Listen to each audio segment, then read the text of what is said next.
Happy New Year, everyone. Happy 2019. Before we get started on today's episode, I just want to wish everyone a Happy New Year all over the globe and make sure that we are all striving to make 2019 even better than 2018 might have been. 2018 for me had definitely ups and downs. Ultimately, it was a good year, a promising year, a year that I got to move forward in many aspects of my life and manifest the perfect ways and the perfect people and the perfect situations to continue my journey and my path and to allow myself to expand into new levels. And I want nothing but the same for all of you. And obviously, I do this show because I want to help and contribute and help everyone get out of any stuck, victimized position or box that you think you're in. I want to empower you to know that you can change your life. And of course, that's the reason why I've got all the things that I do offer, because I've got a large number of you as a community, and I do appreciate your patronage and that you're finding value in the information that I'm putting out there. And the next step and the next level is to do something about it. Hearing it definitely can help, and I appreciate all the emails that I get. Keep them coming about the transformations you've experienced just by listening to the show. I mean, that in itself is awesome. If you're ready to go to the next level, I always have all kinds of things that you can take advantage of in order to help you get to that next level. So today is January 1st. We are 9 days away from releasing What Weighs You Down. So I wouldn't be fair of me not to announce it for the very last time. One of the fun things about it is that actually this time I'm going to be cooking a lot more. And I provided food, both vegan and paleo and keto and grass-fed organic and wild organic foods for everybody. And I do have companies that contribute, but I'm actually going to be doing a lot of the cooking. And I'm actually kind of excited about it because I'll have time to do it ahead of time. So it'll all be made a day or two ahead of time, and it'll still be fresh. And you're going to get to taste all the cooking that I do on my easy gluten-free paleo show. And of course, again, some of it's going to be vegan. So if the event is just not an option because it's only 9 days away, we also have the virtual ticket. And again, it'll be the last time you can get the virtual ticket for the event. And I also have, I believe, 1 or 2 spaces left in our Manifestation Mastermind, which is starting this week. So if you are not being held accountable in some way, and I would say in some paid way, because honestly, if you don't have skin in the game, then it's not as important. And that's why most people join a gym for free or for $5 down or whatever cheap deals that they give you this time of the year. They know they can catch you because it's really inexpensive. The problem is most people don't stick to it. So the gyms profit because they get your money. And then they know, and they bet on you not coming. They bet on you coming for a little while, then giving up, or investing a little bit more in hiring a trainer or doing something like that. So if any of you are interested, you're going to have to reach out to me because the links are not public. They were only in emails and on my private Facebook page with the Manifestation Challenge. So again, there's probably 1 or 2 spots left in the Manifestation Mastermind. There are 2 payment plans. One is $97 a month. It's for 6 months. There are only 20 people in the group, and the other is $497 for all 6 months at one time. So if that's of interest to you, please let me know. And then the last thing I'm going to mention, it's a free webinar that I'm going to be doing called The 3 Biggest Weight Loss Myths and a Proven Plan to What Works for Your 2019 Goals and Beyond. This is going to be a live webinar that will be happening on January 24th at 11 a.m. Pacific Time, 2 p.m. Eastern Time. It'll be a little less than an hour. And you can register at jjflazanes.com/myths. That's MYTHS. And if you can't make it live, you can register and you'll get the replay. So again, that's jjflazanes.com/myths, MYTHS.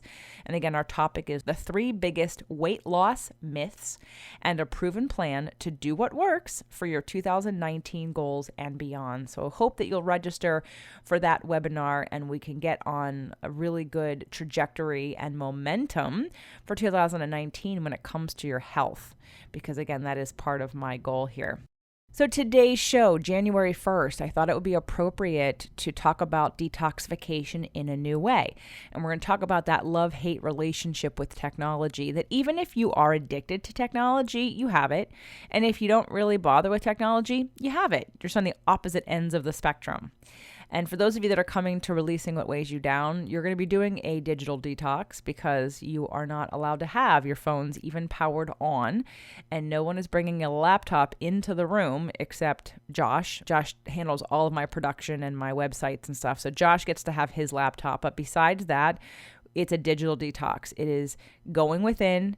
And I'm going to recommend that even if you're not coming to the event, that you do the same thing at some point in time on your own or find another way to do a digital detox. So Dr. Heidi Forbes Ost is a behavioral scientist, a best-selling author of Digital Self-Mastery series, and executive producer of the Evolving Digital Self podcast. She combines 25 years of experience in social strategy consulting with her scholarly research in the human relationship with technology and her personal passion for well-being. She holds several advisory roles as an expert on digital well-being and ethics for new technologies to support the transition into the digital era without losing humanity in the process. Welcome to the show, Heidi. Thank you. Nice to be here. I really want to have this conversation with you because not only do I have a love-hate relationship with technology, mine is based on not just the how to do and the what to do and the why to do, but on the effects of doing, right? On the health effects of doing. And so I love the Digital Self-Mastery book. Thank you for my copy of it. I want to make sure everyone knows they can get a downloaded copy for it for themselves for free. If you go to 2balanceu.com, that's the number 2, balance, the letter U.com. And we're going to be talking about that love-hate relationship with technology and otherwise known as digital life balance, because definitely in today's day and age, there's a huge imbalance. And so I want to start with how you even got here. I know that you're a scientist, but how did you get here to what's your relationship with technology that got you to write this book? Well, part of the motivation for my book was to try to really bring things to sort of the human level outside of the science space, because a lot of my research was driven by my consulting career for many years before my science-based side of working with teaching technology. And I just saw this constant, the more technology that we brought on, we were creating all of these new behaviors and stresses. And it was becoming kind of a toxic situation. And so when coming back out, I really wanted to create something that helped people understand about the human relationship with technology and also how it really impacts the way they move in the world, the way they interact with other people, the way they grow their business. And if you don't manage that relationship better, then it can really be harmful for you. But it also is something that can be solved. So that was really the driver for me behind working with digital life balance. And, from a client side of working with individuals, and the other side was working with technology companies, helping them design technologies that enhance the human experience rather than becoming the human experience. So I work on both ends of it, but I just feel very strongly that both for myself, I mean, I struggle with it just as much because the technology is constantly changing. And so we're always having to integrate new tools and remember to remove old tools. And it can be really overwhelming and frustrating for all of us. What I really appreciated about meeting you and having dinner with you back in September of last year at New Media Summit was for those of you that don't know, although I think my audience knows, I have a dumb phone. I have a flip phone. And I get made fun of all the time by everybody because I'm not up to date with technology. Now, mind you, I have an iPad, so I have the technology and I use that iPad for all kinds of things. I even have Wi-Fi, or I have it, there's a plan. So when I'm out, I can use it for GPS. I can use it to search and browse. I can use it to text only people who have, Apple products. But what I loved about, I didn't even realize that in what you did in the moment when you saw my flip phone and you thought it was great. And I'm like, okay, good. Because normally on the health side for the electromagnetic frequency part, there's that side. But for someone who deals with technology, usually I think I would expect a little judgment or like, why aren't you up to date? Or, I didn't get any digital shaming or technology shaming for you. So I really appreciate that. And I wanted to really let that be known to everybody today, because, while we're going to talk about technology, we're going to talk about it from all kinds of different positions. And I'm not against technology. I utilize it. Look, we're on a podcast. I'm using Zoom to be on the podcast. I'm going to use audio editing software. I'm going to be using Instagram to share the post. I'm going to be using Twitter to tweet out the post. I use Facebook all the time. Tonight I'm on a Facebook Live. There's definitely things to be embraced. But again, looking at that and looking at the balance aspect of that. And so for people like me, for people like you, would you not agree that, and this is like an evolution, expansion, law of attraction mindset that I'm going to use here as we go into this, as we look at the speed of life, right? The speed of life continues to get faster and faster. So children being born now are more up to speed with now than, let's say, someone who was born 30 or 40 years ago. Like, we have all evolved into this new era. Now, that doesn't mean that that's why, your 4-year-old can figure out technology before you can, because they're up to speed when they come in, versus we came in at a lower frequency and now we're sometimes having a hard time with that. So that's my perspective, what I see and what I know from a vibrational standpoint. How do you help people who are older to learn or to balance technology in their business and in their life? Well, I think there's two different aspects to that I think it's really important to recognize. And one is that they don't necessarily have to learn it all. It's more a question of finding ultimately understanding what they're trying to achieve and what their needs are, and then matching them with the tools that are going to really support them in that, and the tools that they're going to be comfortable with. And so, for example, one of the programs and projects that I do with organizations is actually look at how do we harness the elders' knowledge, instead of having them sort of new technologies come in and they say, well, I'm not going to learn this. I guess it's time for me to retire. Instead, figure out ways that we can harness that knowledge by maybe setting up mentoring with someone that really is comfortable with the technology that can help extract and share what they have. Because maybe the younger generation knows the technology really well, but they may not have the years of experience and knowledge about the greater system and how the world works. And they may not have actually developmentally been able to get to a stage where they understand sort of regenerative behavior where what they do impacts others. So they're still focused on the self and the ego. So there's a lot of different pieces there, both with how do we use the technologies and what technologies to use. But we're fortunate that we're in a state where a lot of the new technologies are coming in that are more intuitive in how we interact with them, rather than having to adjust our entire behaviors. So, for example, like the iPad that you use, it's very intuitive. A 2-year-old can do it, or a senior citizen who's never seen one of these things before. They naturally go in and turn a page, and to them, it's actually easier than a computer. So I think it's more a question of identifying what those needs are and figuring out the tools that are optimal for that individual that they're going to really thrive with, and maybe matching them with others that can do what they're not comfortable doing. And we do that in our work as well when we delegate. For example, if you're not particularly comfortable with web design, you might hire someone else to do that piece, because that's not necessarily your core business, but you still need to have a presence on the web.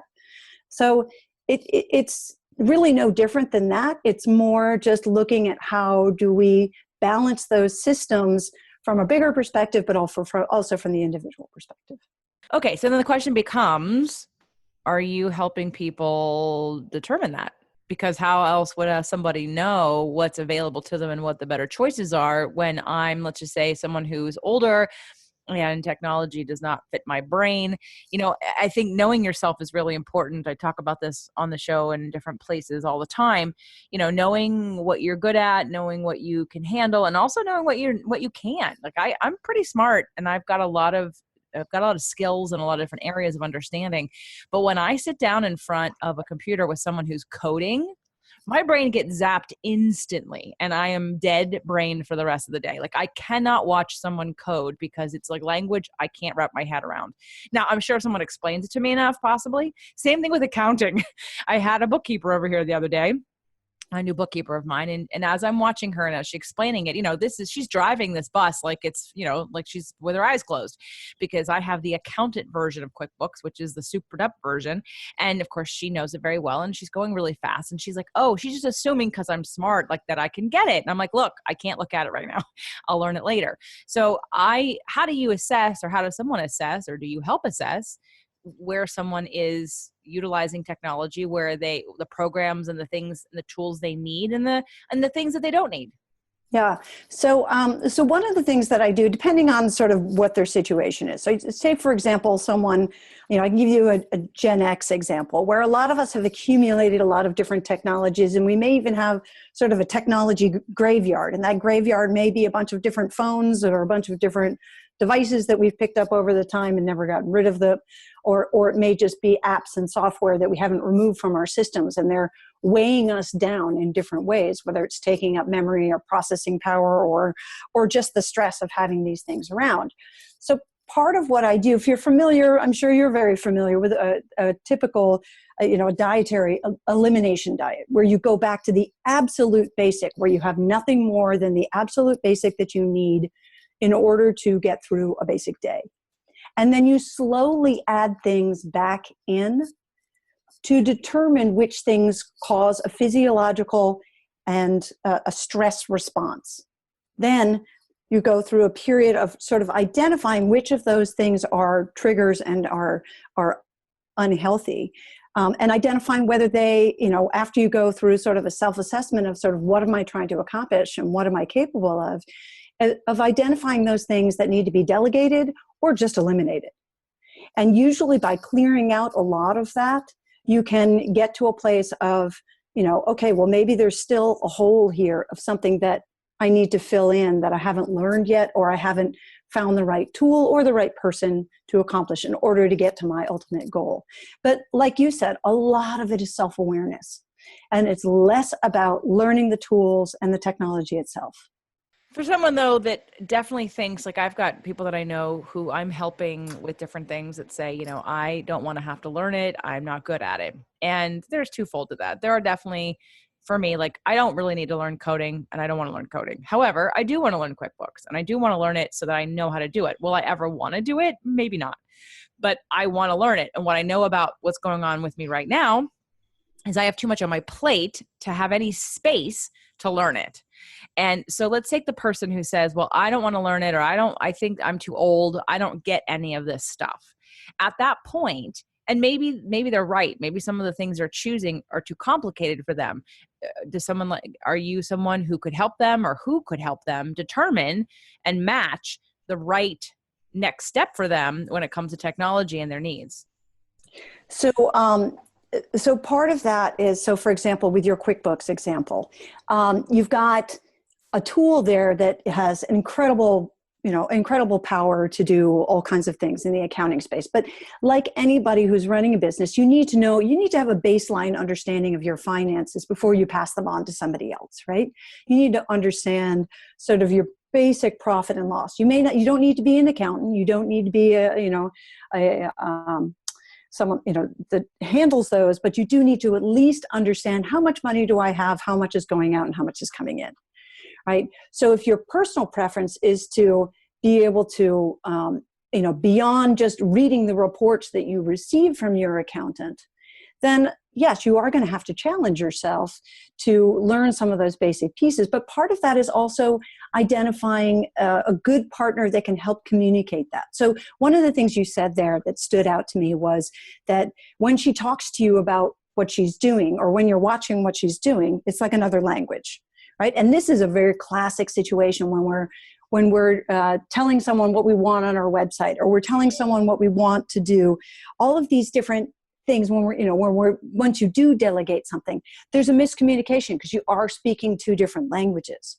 So part of that is really getting the clarity in what you need, why you need it, and, is it really important? And some of it is elimination. Again, it's going back to, do I really need to know this? Or is it just, that would be interesting? Because as one of my coaches actually had pointed out to me the other day, is that I'm addicted to chaos. And it's one of those things of like, I'm constantly taking on more and more things. And part of that is because because of the work that I do, people are constantly sending me new technologies to test. And I'm like, oh, isn't this cool? Isn't this fun? Sure, I can give you a review. I can do that. I can do this. But just because you can doesn't mean you should. So again, it's about the elimination and really keeping your focus. So sometimes it's that self-awareness and really being clear on what you're trying to accomplish so that you can make time for doing the things that you really need to do, and including getting downtime. Right. I have definitely delegated things in order to get downtime. In fact, I have delegated Twitter for a lot of years because I'm not that mentality. I'm never going to have a conversation back and forth on a tweet necessarily because I don't have a smartphone, even though I can do it easily from my iPad. But years ago, I saw another, let's say, empowerment speaker, a motivational speaker, and he had a huge following. And when I went to his workshop and realized that I could do what he's doing better. I thought, not to be, whatever, it is what it is. But I sat there and thought, you have a certain niche. People have gravitated towards you because of your niche, but there's nothing that you're doing that I can't do. And I think I can do a lot of it more succinctly and to a broader audience. And so at that point, I realized that his major marketing tool was Twitter, but I hated Twitter. So I thought, well, I can't let that stop me.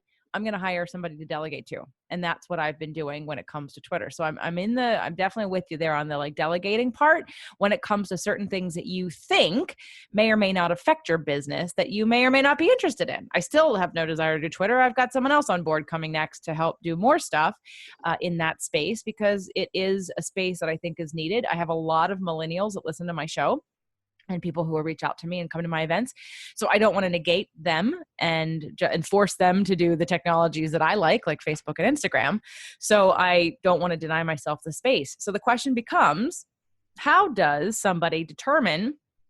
I do love the elimination diet analogy because yes, you remove, although for me, when I'm helping somebody through an elimination diet, I've gone in to assess what out of the top 5 most inflammatory foods are for them. I've asked which one do you crave the most? And I look at the diet and think, which one do I think based on their symptoms needs to be removed first? And maybe there's 1, maybe there's 2. I usually don't go more than 2. And that's just removing 2 of them. So I understand the analogy. You want people to remove everything and just put in the things that they need and then bring back things that they do need, which I think is a great way to reverse engineer that.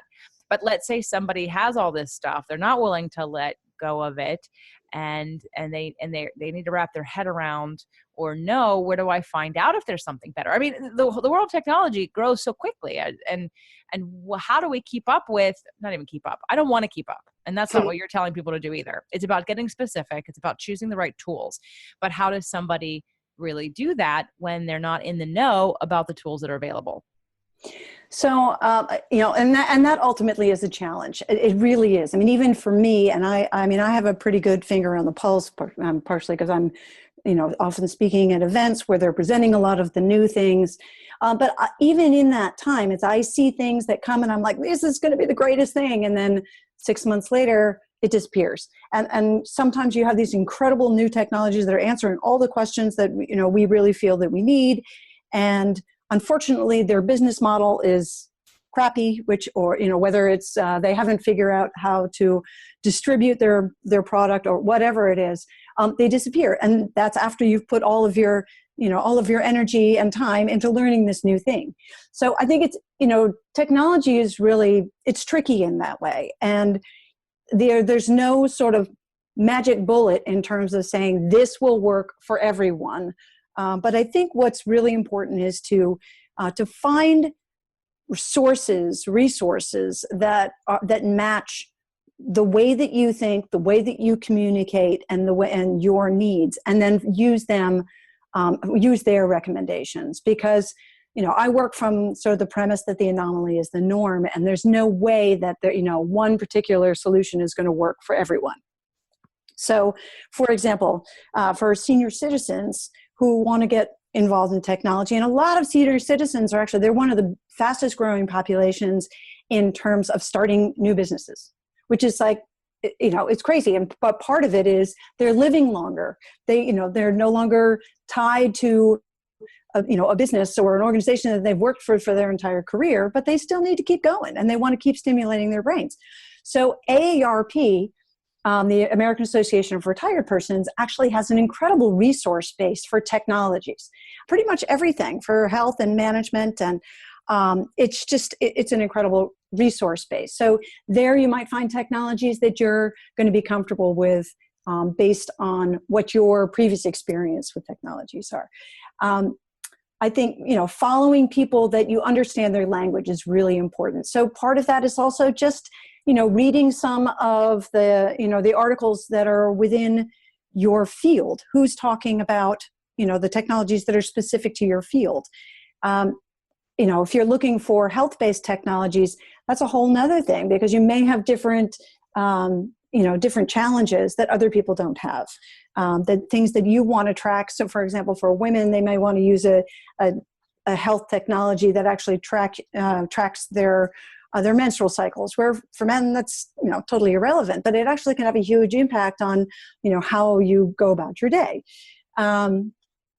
And also when you might be planning big meetings or travel. So, these are different things that we have to take into account when we're looking for the technologies. Look for resources that you feel comfortable with, and look in the way, you can search on YouTube even. Some of the, sometimes you find someone that has, a good following that talks about, a lot of people do reviews and, open box things on YouTube that can really show you sort of, what fits for different things. So again, it's finding, in today's market, really the best way to do it is find an influencer that you trust, that you like what they're doing. For people that follow you, you make recommendations on different products and services that you use. You're a trusted resource. Those things for your followers are probably more relevant than someone who follows, I don't know who would be a good example on the total opposite end of the spectrum, but finding someone that you really like the way that they talk, you understand what they're saying, and you hear, they have similar challenges or interests. So I think, that may not be the best answer for you, but that's the best answer I can give, because I hate to make specific recommendations about this is the best resource or that's the best resource, because it's really different for each individual. You can go and test and play with different things when you go to a place like Best Buy, and see if things physically work for you, if you're talking about a product in that way. So and there it could be anything from your phone, like in your case, you like having the physical phone that just has the phone function. I think that's an amazing, like an awesome way to separate those two things out. And I've considered doing that myself sometimes, because it's so easy to get sucked into using the smartphone, and you don't need it all the time. So, I think it really depends on the individual, what's the best tools for them. Finding people that you trust and asking them what they use is really important. Well, thanks for that in terms of the validation about my little flip phone.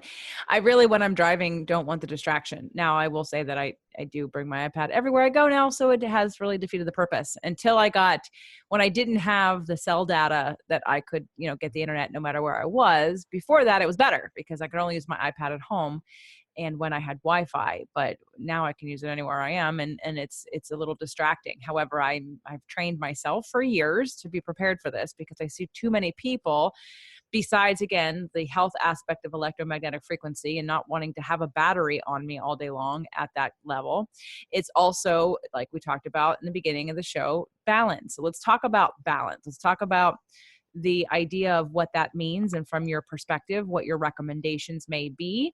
I know for me, technology has become something that I can identify as an addiction to people. We have a lot of addictions. People don't think of technology as an addiction. Some might, But an addiction really is anything that keeps you spinning in a circle and keeps you not listening to what's going on inside of you, from your thoughts to your emotions, and to actually experiencing things and being present in your body.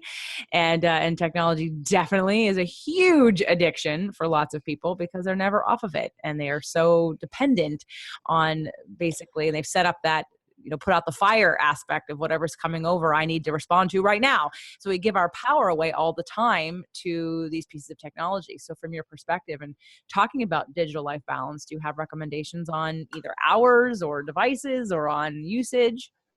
Yeah, I mean, again, it really depends on the individual, but I think that there's some really basic habits that we can get into that are very healthy around, we hear a lot about don't use the phone in the bedroom and that kind of thing, but there's a lot to be said for that. And, for example, one of the companies that I'm working with right now, we're looking at ways to minimize the electromagnetic frequency in the device by using some other different tools.